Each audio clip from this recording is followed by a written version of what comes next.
Behavior Theory and Therapy by Jennifer Makura, Michelle Temple, and Luke Tillett for Regent University.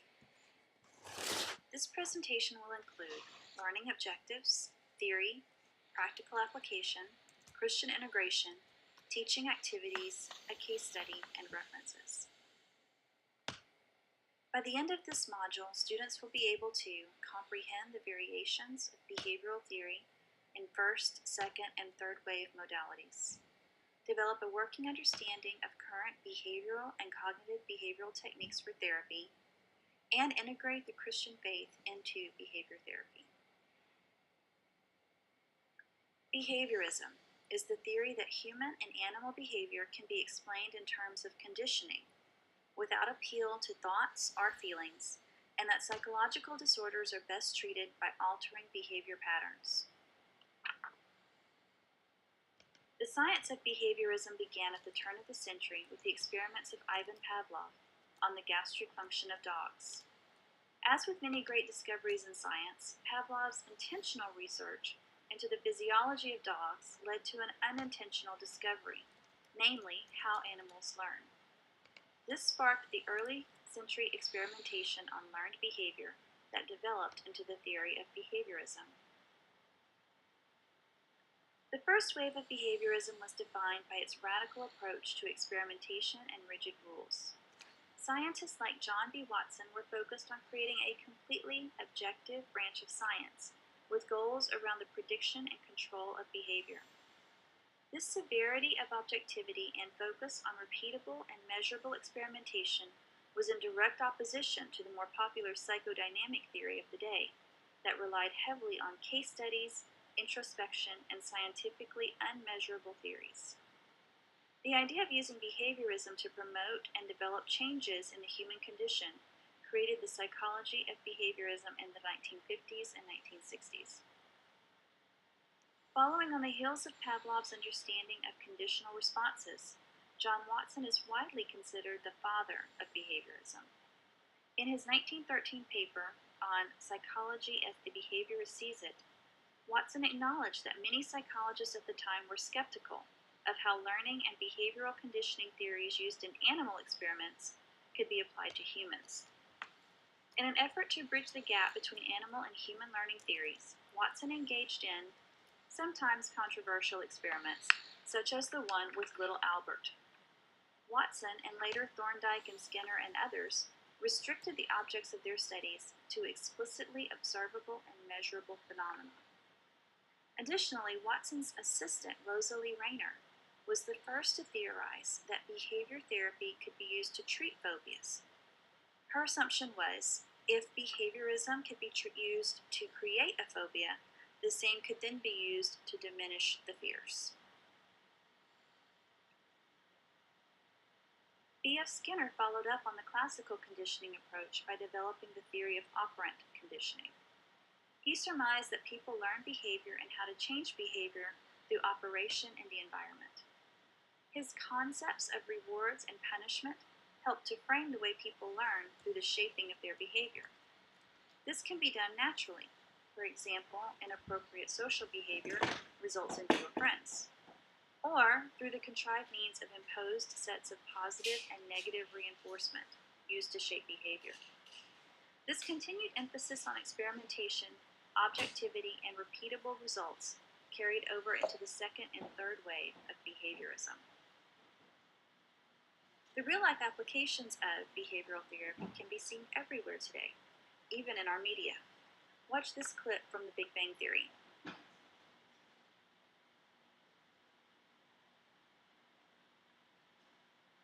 While early behaviorists eschewed any consideration of unobservable mental processes, other clinicians began to actively engage the cognitions and emotions of their patients. They found it hard to engage clients without acknowledging the role of the human experience in their life. The creation of cognitive therapy by Aaron Burke and rational emotive therapy by Albert Ellis in the 60s set the stage for a merger between these two theories. Ellis eventually included behavioral components in his own theory, thus creating rational emotive behavioral therapy, or REBT. Others followed suit, and the second wave of behaviorism was born, with theories such as REBT and Cognitive Behavioral Therapy, or CBT. The present climate of emotional and psychological treatment continues to heavily utilize this combination of behaviorism and cognition theory for many clients. However, a newer third wave of behaviorism has become more and more prevalent. Theories such as acceptance and commitment therapy, ACT, relational frame theory, RFT, dialectical behavior therapy, DBT, and mindfulness are becoming more widely accepted and used. ACT is heavily contextualistic and is based on an experimental analysis of human language and cognition. RFT is the framework that ACT uses to explain how and why experiential avoidance and cognitive fusion is harmful. The third wave of CBT therapies is both open and accepting of traditional practice, while allowing for the additional components of awareness and morality. Let's take a moment to engage in an activity. A Skinner box was a contraption derived by B.F. Skinner in order to test rats. They were taught to engage in certain behaviors through a system of positive reinforcement, negative reinforcement, rewards, and punishments. The idea of a Skinner box still exists today, although in different formats. When I was a child, these new and amazing things came out called video games. My first video game was an Atari, and the games were incredibly basic. A small ball of light bouncing from side to side of the screen, it's called Pong, or a frog trying to hop across the road without getting hit, or a yellow disc alternately eating ghosts or running away from them. Over time, the games got more and more complex. The first story-based game I remember was The Legend of Zelda, where you had to figure out the story elements, find things, solve puzzles, etc. We would play them for hours. Today, these games are much more complex and much easier to access. One of the most popular games right now is called Fortnite, which is a slightly more intense version of Zelda with a lot more fighting. What can these video games teach us about operant conditioning? The idea behind the Skinner box buried within video games is that we all respond very differently to predictable stimuli. Your brain is always looking for patterns and trying to figure out how things work. And video games are pretty good at keeping those parts of your brain busy by presenting you with a lot of different patterns to analyze, like attack patterns, enemy movement patterns, etc. When you do something that is successful, your brain releases a little bit of dopamine, which makes you feel good. It's those little shots of dopamine which have us continuing to engage in behaviors over and over again. The randomness of the experience means that we never know exactly when we're going to get it, and so we have to continue to play on and on in order to get those little hits of dope. In essence, your brain is training itself to play the game. Play for 10 minutes. Pull up Fortnite on your computer and play for 10 minutes. Notice how it feels when you accomplish a goal. Notice how it feels when you fail. Notice the reactions of your classmates when they get rewarded or punished for accomplishing a goal or failing. Is there a definable pattern to the punishment-reward system in the game, or is it random? When you finish playing, we're going to answer the reflection questions to the right and discuss how the Skinner box activity, buried within the game, is consistent with operant conditioning. Turning from the historical and theoretical foundations of behavior therapy, we now look at its practical application. One of the more distinctive features of this therapy is the role of the therapist. In behavioral and cognitive behavioral therapy, the counselor is more assertive and directive with the client, largely taking charge of structuring the session and treatment planning.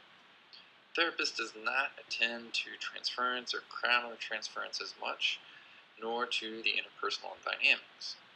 The counselor does care about the relationship and seeks to build rapport, but with a different motive. The relationship is not viewed as a primary intervention, but rather as a means to an end. A solid therapeutic alliance is important because it leads to the client to engage fully in therapy and to comply with interventions in session and on their own. It is the interventions that are the mechanisms of change. The one therapeutic value traditionally assigned to the relationship by behavior therapists is modeling. The therapist is to model healthy adjustment, behavior, cognition, and affect. Overall, the behavioral therapist takes a more medical model of the relationship, with the counselor as an expert applying effective interventions to and with a client. Because behavioral therapy values what has been empirically shown to be effective, it uses a vast arsenal of interventions. Each type of intervention may have multiple concrete exercises to apply the principle to the clinical issue at hand. Some of the more distinctively behavioral and cognitive behavioral interventions are listed here. Each wave of behavioral therapy added a new type of intervention. The second wave added, for example, cognitive restructuring, cognitive distortions, and attention to affect. The third wave is most easily distinguished by the incorporation of mindfulness, which will be discussed more in a few minutes. Because behavioral therapies are so structured by the counselor, and because the relationship is not highly necessary, they have given rise to a large self-help literature, applying its principles to specific problems in books and workbooks for use on one's own. In assessing the clinical usefulness of behavioral therapies, several strengths readily emerge.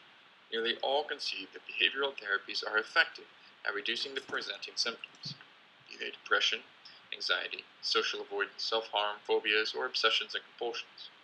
Empirical outcome studies clearly show it does work most of the time, though some argue that longitudinal effectiveness has not been clearly proven. Another advantage, particularly for agency settings where demand is far greater than supply, is that behavioral therapies often take fewer sessions than traditional psychodynamic, experiential, or interpersonal therapies. Fewer sessions would mean serving more clients with the same number of counselors. Third, from the beginnings with Watson, behavioral therapy has emphasized the need for empirical research and results. Even in session, it emphasizes clear definition of the problem phenomena and clear action steps to address them. Both the value for empirical research and the structure of the therapy lends themselves to research.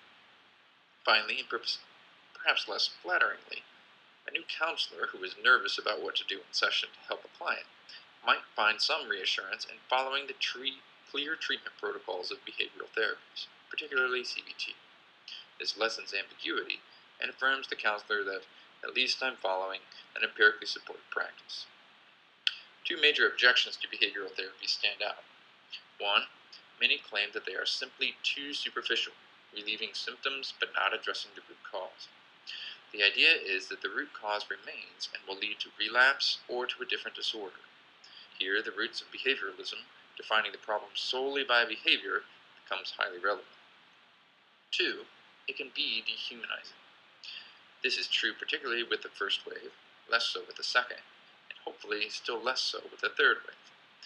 Even within CBT, some clients feel that the therapy does not value their individuality or context, but is more interested in landing on a diagnosis and following a specific treatment plan than really helping them flourish as human beings. In our second learning activity, we want you to gain greater familiarity with the third wave of behavior therapy, its intervention style, its key distinctive mindfulness, and a Christian perspective upon it. Fuller instructions are given in a separate file.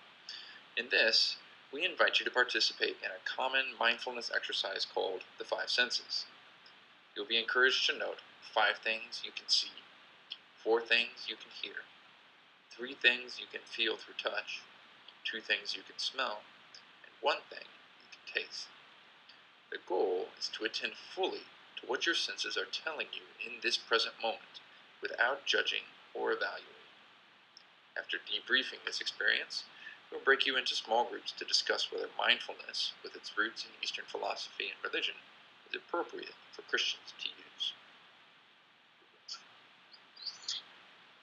Now that we have a better understanding of behavioralism as a theory and behavioral therapy as a clinical practice, we are going to add the lens of the Christian faith onto the discussion.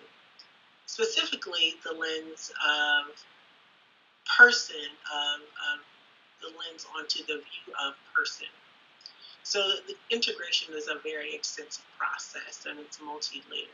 And so during this discussion, we're not looking at behavior therapy as a whole in integration. However, we are going to look at how behavioral therapy and Christians view people. And at the heart of the view of people between these two, if you will, subject matters, is that Christians view human beings as unified persons. So they are both flesh and spirit.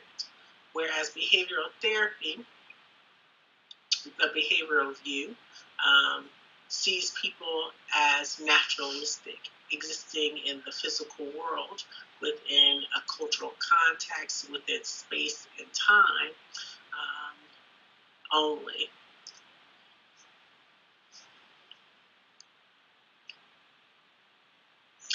So, with such a fundamental difference, is it possible to integrate Christian faith and behavior therapy? So, a further review of the literature revealed two articles, one by Lajer and Mikulis in 1996, and the other by Richard Buford in 1977. And so what I want to share with you is how these researchers, commentators, suggest that Christians integrate behavior therapy. So, number one to this integration process is that heaven and hell are the central reinforcement and punishment for humans, and that people want to change their behavior. They don't want to be sinners. They want to change their heart. So they engage in behavior modifications so that they can live lives that align with God's and allows them to fellowship with Him through His Son, Jesus Christ. But what happens is people struggle between their desire to achieve the afterlife and then just the current world in their experience, because their access to the primary reinforcement heaven is delayed. So Lajer and McCullough and Buford strongly recommend that counselors utilize behavioral modifications that employ biblical principles, and that doing this will not only will honor the client's spiritual and religious beliefs, it will also promote their spiritual growth and wellness. So some examples of modeling and conditioning include a counselor recommending or talking with their client about engaging or fellowshipping with other believers. It could mean incorporating the activities of reading their scripture, memorizing scripture, going to Bible study, which includes replacing negative behaviors with more pro-social behaviors that align with the desire to live a Christian life. So Christian faith can be integrated with behavioral therapy through the application of spiritual or biblical spiritual disciplines and biblical principles in clinical practice. So I leave you with this slide of Philippians 4, 8, and 9. It reflects the third wave of cognitive and behavioral therapies.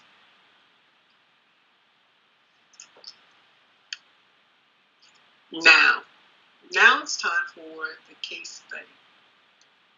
The case study is posted in the live discussion board. It was also sent out to everyone on Friday. So my hope is that you've had the opportunity to read it, because what we are going to do is in small groups conceptualize Mr.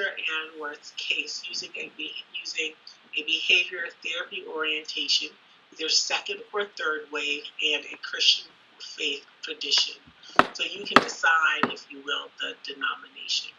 So the purpose of the case study is for you to compare the Christian faith with the behavioral theory, and practice, and identify with this client what might align and what might misalign with the client.